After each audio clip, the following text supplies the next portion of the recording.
We are currently facing a situation where the government has started policy initiatives for implementing mixopathy. We had given a press statement earlier and also taken a press conference on the recent announcement of amendment on regulation of postgraduate Ayurveda surgery. So the Indian Medical Association had a meeting of the Central Working Committee on 29th of November. We have come to certain decisions of plan of action. I request Dr. Rajan Sharma, National President of IIB, to take the floor.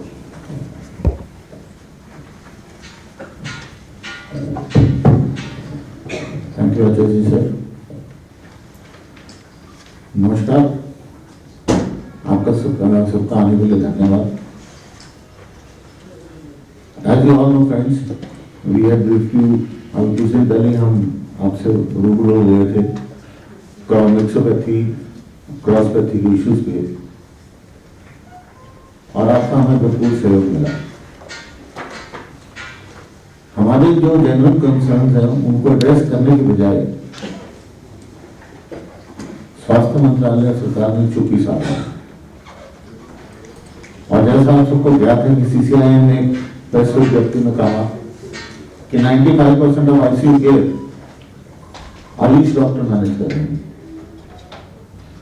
जो तथ्यों से बहुत परे है, भटकाने वाला है. और मैं फिर मांग करूंगा, जैसे मैं हमेशा करता हूं, अगर आपने ये कहा है तो कृपया करके वो डाटा आईएनएस साझा कीजिए.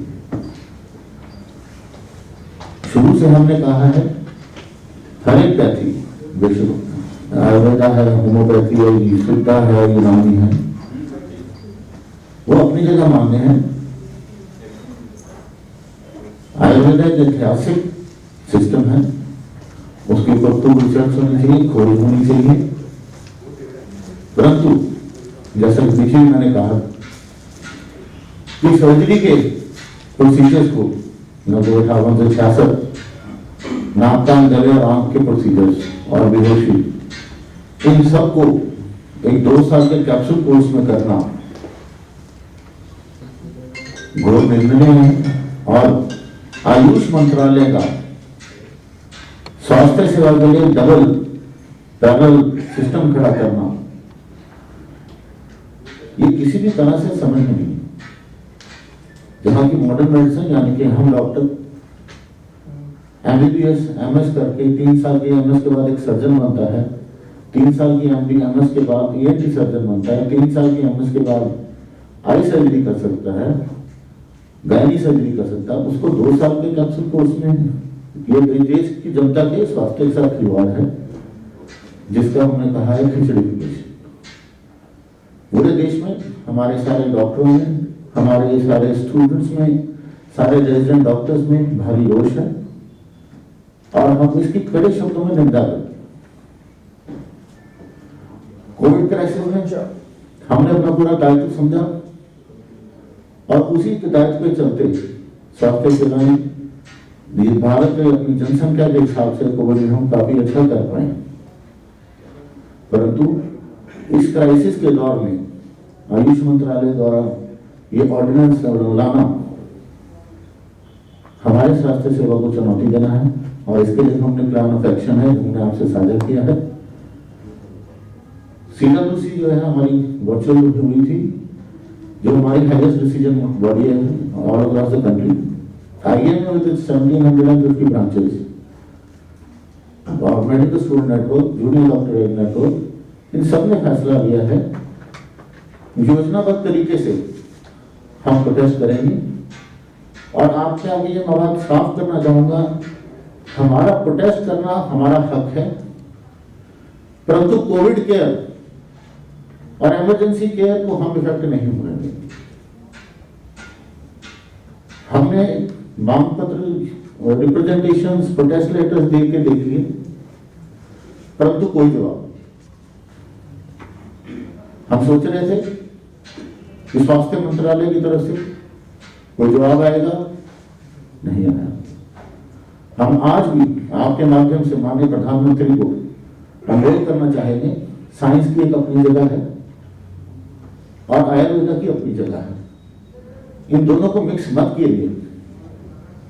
इस तरह से आप एक प्योर आयुर्वेदिक डॉक्टर को भी खो देंगे और मॉडर्न मेडिसिन को भी खो देंगे। और ये योजना कि 2030 तक एक इंटीग्रेटेड डॉक्टर बने, जिसको सिद्धा, यूनानी, होम्योपैथी, आयुर्वेदा और मॉडर्न मेडिसिन सब आए, इसका मुझे तात्पर्य समझ नहीं है। Thank you. That our concerns and our agitation and the struggle is not against any system of medicine. Let all systems of medicine grow in their purity, and all these councils have their own role to play. But taking over the textbooks of modern medicine, using the nomenclature of modern medicine surgeries, using the procedures of modern medicine surgeries, and surgery is a teamwork. We have anesthetists, we have post-operative care, and the drugs used in anesthesia and post-operative care belong to modern medicine pharmacopoeia. So it's not acceptable. It should not be acceptable even for pure Ayurvedic graduates that they become a modern medicine B team. It will be a sad day for India if our own traditional system is not allowed to grow in its purity. Whatever surgical procedures that are described in their ancient texts have to be developed by their own research, their own techniques. We are not against that. What we are against is that taking over modern medicine anesthesia drugs, post-operative drugs, which are very clearly defined in the modern medicine pharmacopoeia. The nomenclature of our degrees prescribed in modern Medical Council of India and subsequently National Medical Commission. The textbooks of modern medicine. This is not acceptable. They have overstepped their jurisdiction and they have taken over the degrees as well as the competencies of the modern medicine system. This is our main grievance. We also will be moving for a legal resolution, but before that, we appeal to the government that this should be withdrawn, that order should be withdrawn. We are also concerned that the government is moving towards a medical pluralism, an official policy of mixing all the systems of medicine. We are against mixing all systems. Let all systems be available as a choice to our patients, and the patient can choose, and he is the king. He can move from one system to another whenever he is not satisfied with one system. It's not the prerogative of the government to mix all the systems together and offer to the patient a hybrid Khichdi doctor from a Khichdi system of medical education, which will be a retrograde step, especially because modern medicine today, India is a leader. We can perform any surgery, any sophisticated procedure can be done in India. We have that infrastructure and the skill in this country. And the doctors produced by Medical Council of India have internationally proved themselves. They are the main spine of the healthcare systems in UK, US, Australia, Gulf countries. So what is the point in losing the leadership and bringing out hybrid doctors? This is our point. And the whole medical fraternity, including the medical students and the young doctors of RDS, are frustrated or anger. And to channelize that into a constructive way, we have announced for a struggle with all limitations of the COVID pandemic. There will be a public demonstration in very small groups across the country in all the towns of India. And this will be following the COVID protocol between 12 and 2 on Tuesday, 8th of December, in small groups, just to record our protest to this. And on 11th, for 12 hours, 11th is Friday, 11th of December, between 6 a.m. and 6 p.m., all non-essential services across the sectors. Because the aggrieved party is the medical profession. It's not the institutions. It's not the hospitals. It's the medical profession which runs all the institutions, whether they are in private sector, government sector. Medical profession will refrain from providing non-essential care. COVID care will be continued. All emergencies, casualties, inpatient care, emergency surgeries, deliveries will continue. It's a protest to seek the attention of the public and seek justice for what has been done. I request Dr. Vinay Agarwal to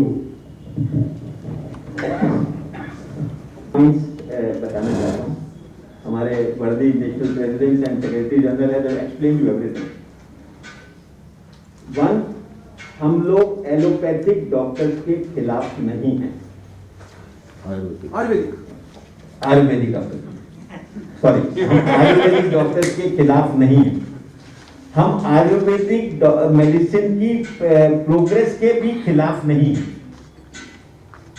हम खिलाफ है encroachment के।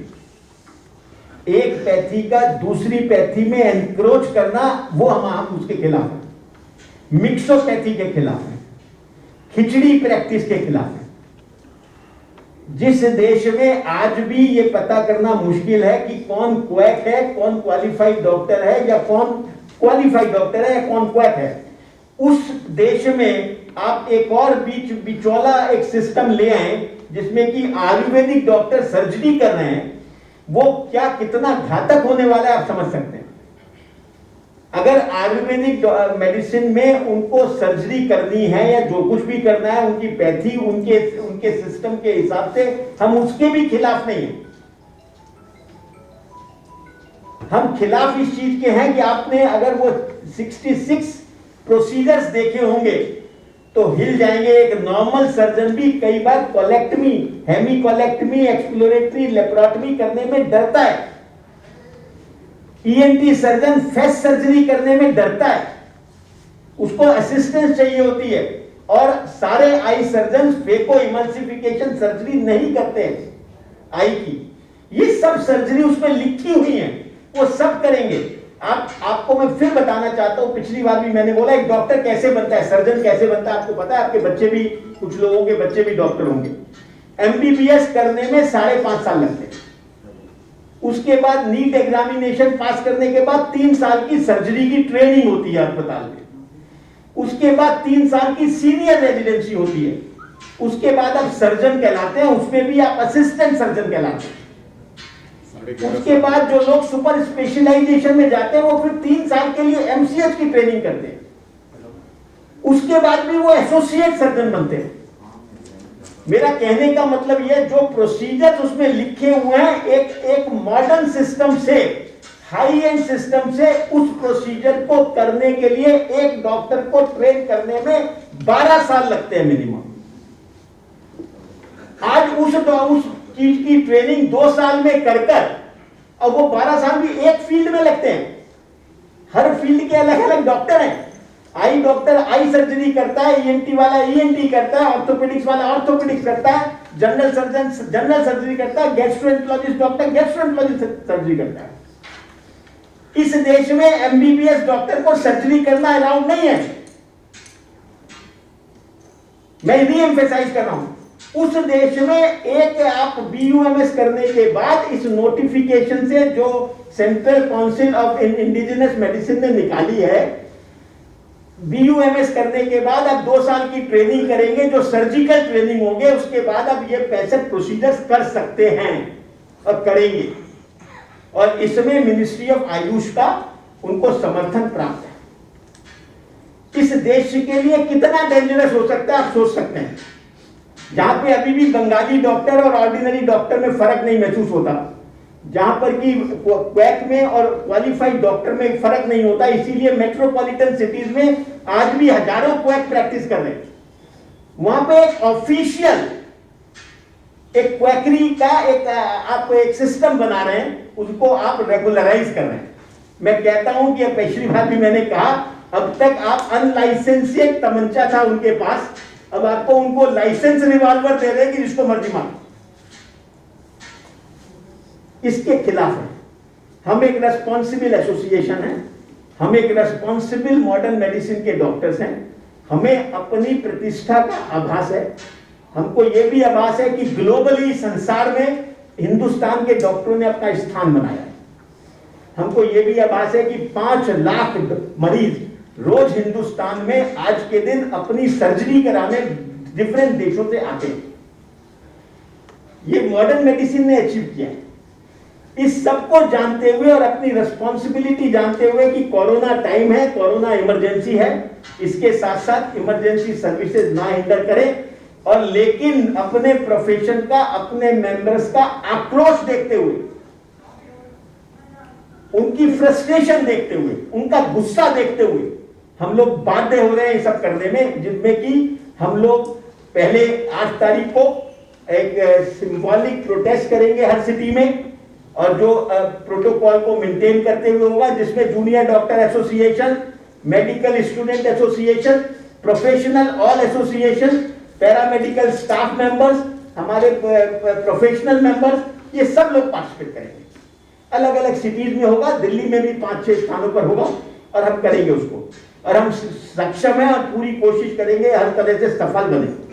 और उसके बाद 11 तारीख को doctor साहब बहुत सभ्यता से उन्होंने कहा कि हम एक सिंबॉलिक प्रोटेस्ट करेंगे। मैं कह रहा हूं हम हड़ताल करेंगे, सुबह 6 बजे से शाम को 6 बजे तक हड़ताल करेंगे। ये ध्यान रखते हुए कि कोविड पेशेंट ना सफर करे, और ये ध्यान रखते हुए कि इमरजेंसी ना सफर, और ये सिर्फ इसलिए उस अंधी सरकार को बताने के लिए कि हमारी तरफ आप देख भी नहीं रहे, बात भी नहीं कर रहे, प्रोटेस्ट का लेटर्स का जवाब भी नहीं दे रहे, ध्यान भी नहीं दे रहे उसका। अगर सरकार का ये ध्यान है कि वो एक इंटीग्रेटेड सिस्टम को 10 साल में यहां लाना चाहता है और मॉडर्न मेडिसिन को खत्म करना चाहता है, as a responsible office bearer of Indian Medical Association, we will do everything to see to it that it is not done, it is not done.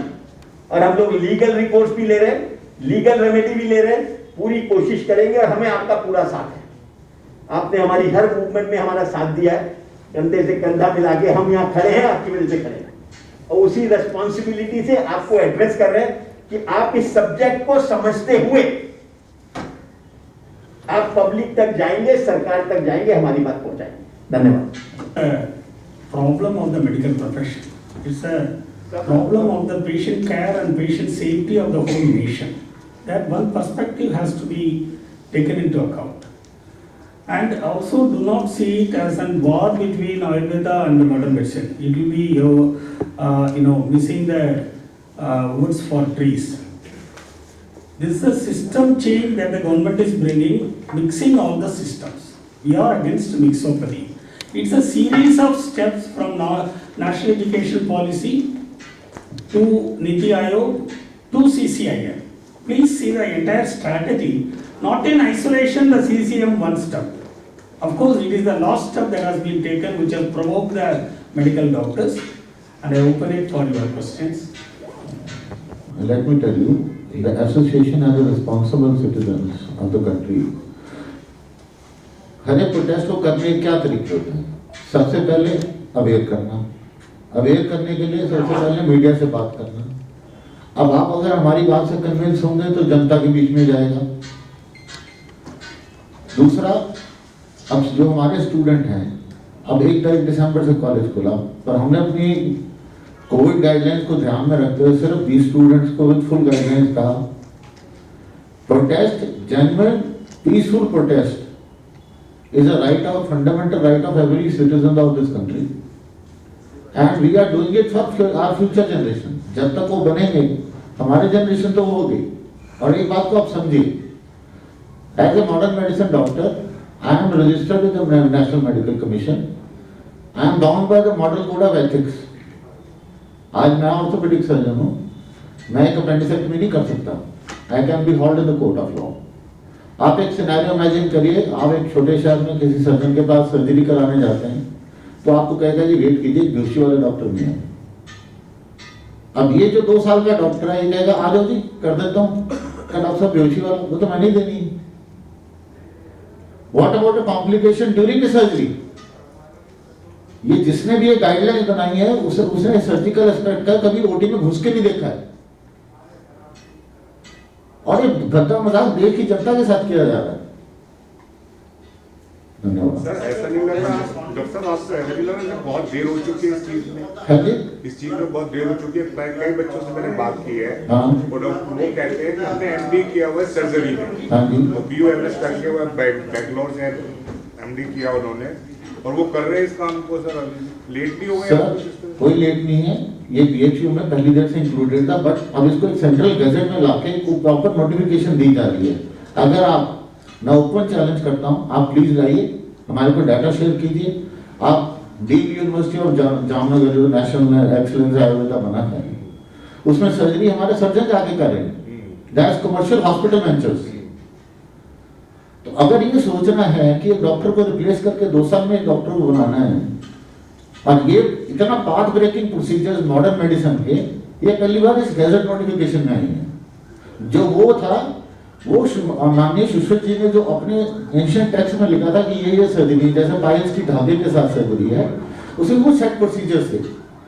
Septoplasty का वो एक तरीका था, या एब्सेस ड्रेन करने थे। एंशिएंट टाइम में surgery होती कितनी थी? दूसरी बात, जब हमने इंडिपेंडेंस ली, हमारी average age of survival was 27 to 28 years. आज हम टीबी के पार पा रहे हैं, small pox, malaria, modern medicine के भी इतने मेडिकल कॉलेज हैं। Laparoscopic surgery is gift of modern medicine. पहले हम बचपन में, मेरे फादर ऑपरेट करते थे, हम देखते थे इथर से म्यूसी दी जाती थी। अब the medicine are so good, surgical results are so good. या आईसीएमआर और डब्ल्यूएचओ का क्या रोल रहेगा इसमें, आप वहां तक जाएंगे?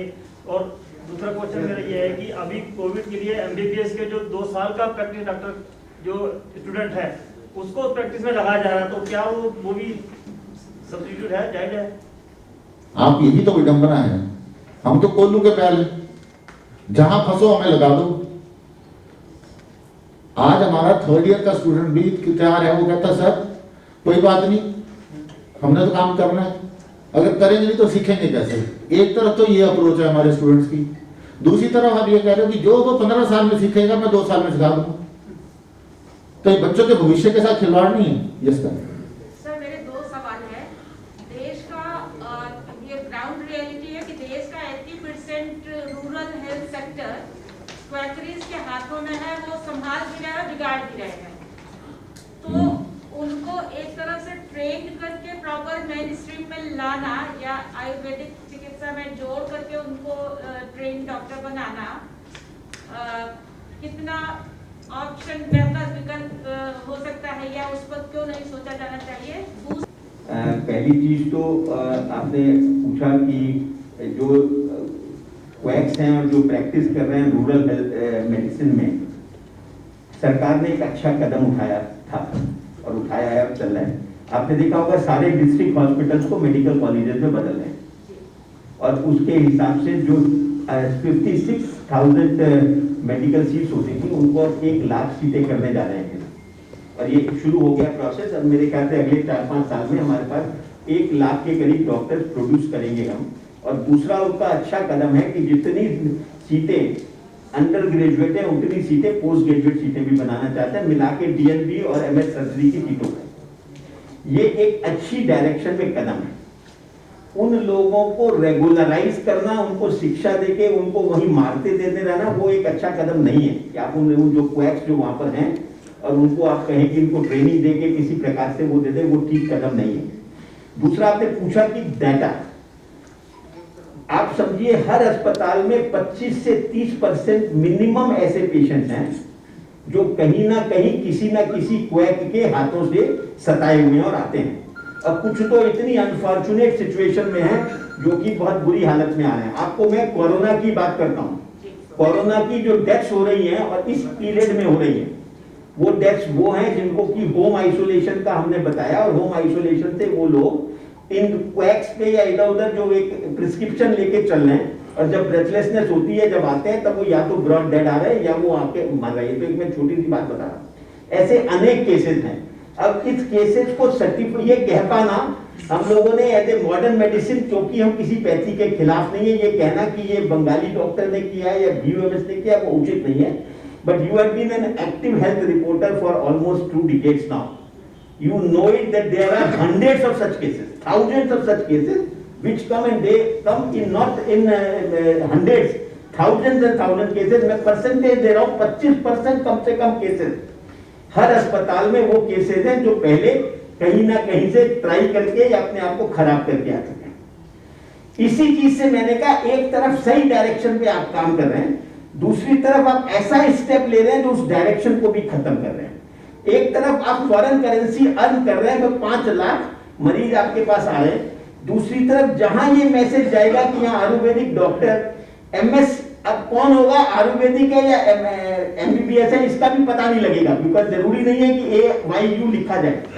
अगर आपने ट्रेनिंग देनी है, बहुत प्रैक्टिकल होना है, और आपने इस बात को वापिस भी नहीं लेना और उनको जो करने देना करे, तो उस पर कुछ शल्य चिकित्सक क्यों नहीं लिखे, वो क्यों BUMS MS लिखे साथ में? ये कंफ्यूजन है, इंटेंशनल है, हमारी पैथी को खराब करने के लिए है और इस देश के मेडिसिन को डाइल्यूट करके खत्म करने के लिए है। तो इसलिए ये सब चीजें बिल्कुल खतरनाक है। मतलब मैं, आप तो पब्लिक में रहती हैं और मैं तो आपको 25 साल से जानता हूँ, 20 साल से इसी उसमें है। आप जानती हैं कि किस तरीके का इस देश में हेल्थ, पहले तो 1% तो बजट देते हैं हम GDP का, उसके बाद इस तरीके की हरकतें करेंगे तो कहां हमारा हेल्थ केयर जाएगा। और कोरोना ने आपके 70 साल के इंफ्रास्ट्रक्चर को इतना एक्सपोज कर दिया है कि दिल्ली जैसी जगह पे भी प्राइमरी और सेकेंडरी हेल्थ स्ट्रक्चर जो है वो चरमरा रहा है। अब भी कोई मिनिस्टर MLA कोई जाता है तो प्राइवेट सेक्टर में जाता है। आप इससे समझ सकते हैं। धन्यवाद।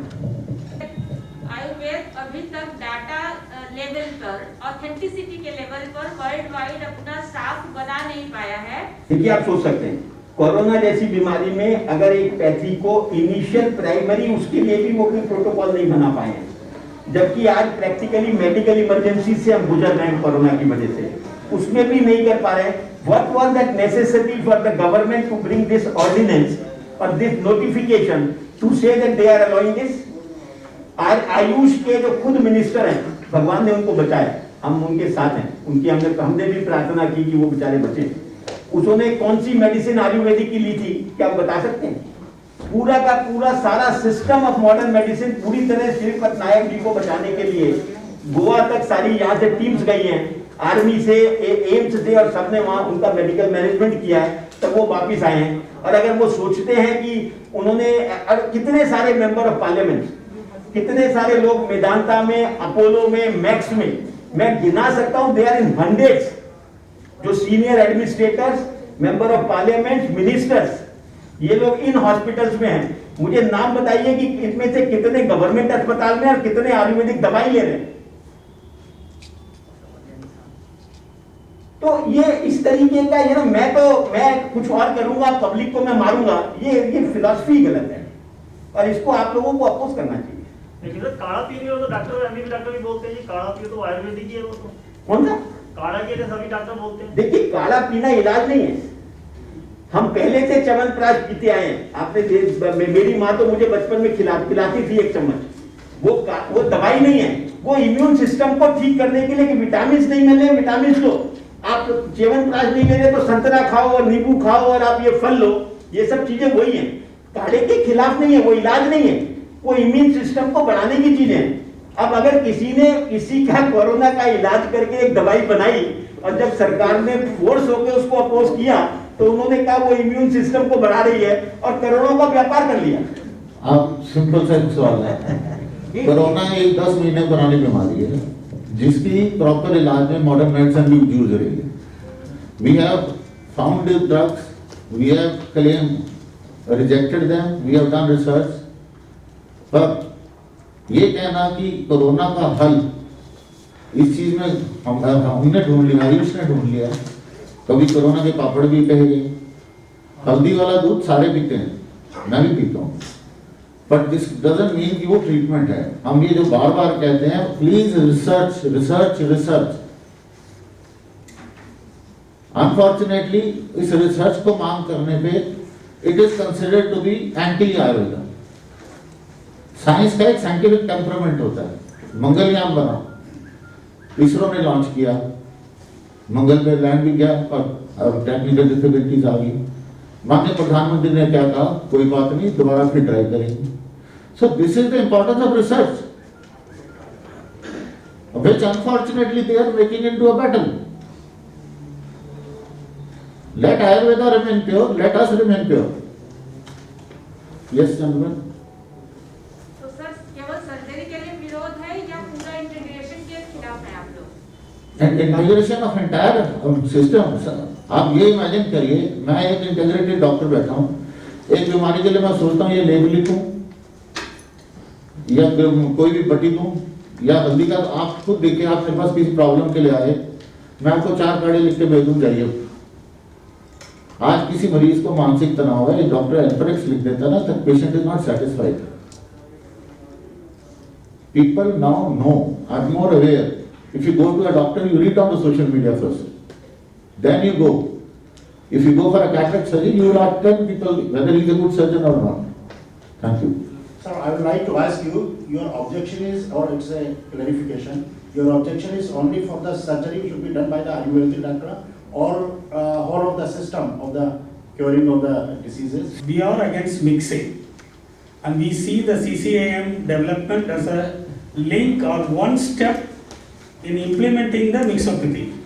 We are not seeing it as an isolation. Starting from the National Education Policy or saying about medical pluralism and the official mixing being done by Niti Aayog, and then this is the third development where CCIM has come up with this. So it's not an isolated phenomenon. We oppose everything. We also demand that dissolution of the committees which are trying to integrate. And your claim that there are no side effects of Ayurveda have not been never proved, because they have never subjected themselves to double-blind controlled studies. There is simply no data. What has to be understood is that if you want an effect on one system, and if you administer a drug, the drug goes into the system. If there is an effect on one system like lung, there will have to be some effect on other systems. That is what is called as side effects. What is true about modern medicine is we are transparent, it's in the public domain, we criticize ourselves, and you will have to replicate whatever you claim. This should be replicated elsewhere in the world in a non-biased situation. These are the 2 acid tests, 1 double-blind controlled studies, 2 replicability of a result. This is never, they have never subjected themselves, even regarding the claim that the health ministry released for COVID protocol. The health minister very carefully used the term empirically. Empirically is clinical. It's what your general practitioner does, examines you, comes to a clinical opinion, and then treats you. Evidence-based medicine is something which is totally different. Without an evidence, you never come to a conclusion. What is practiced as tertiary medicine is 100% evidence-based medicine. And the accusation that modern medicine produces for chronic diseases some kidney damage or this is totally untrue, perhaps not understanding the pharmacodynamics as well as the pharmacology of the drugs. If 100 grams of a medicine is going to be toxic, the pharmacopoeia allows the doctors to use only 1 gram. That is the level of safety index that the pharmacopoeia allows. And many of the difficulties which are natural corollary, like the diabetic kidney disease, are taken to be the result of modern medicine drugs like metformin, which are unfortunate, but this is not a scientific conference to bring out evidence on such things, but this is our perspective. And modern medicine has been in the public domain, whether it is remdesivir, whether it is HCQ, all these things, as and when we have proved that they are not useful, modern medicine has withdrawn them. The ICMR has withdrawn them. That is the transparency we request of the other systems of it. I think we can close the I conference. have with a the- small question here.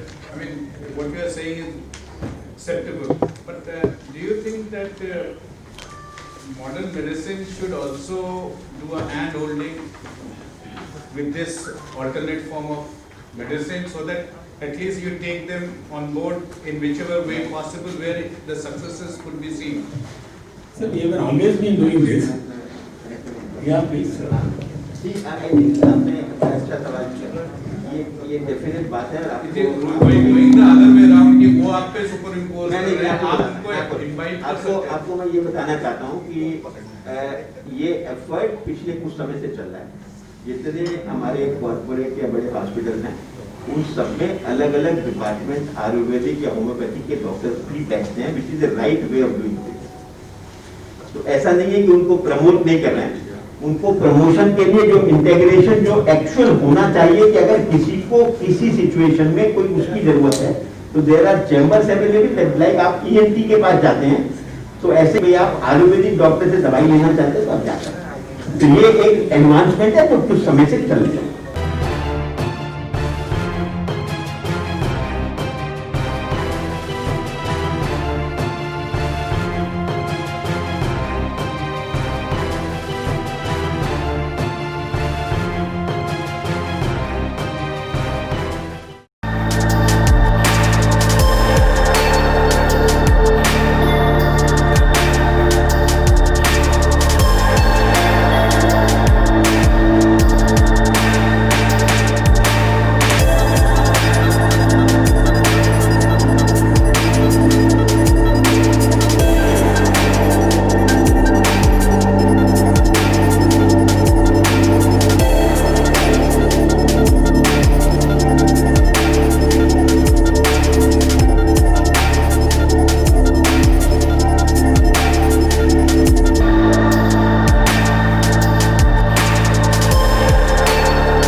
Download Tarang online radio app from Google Play Store.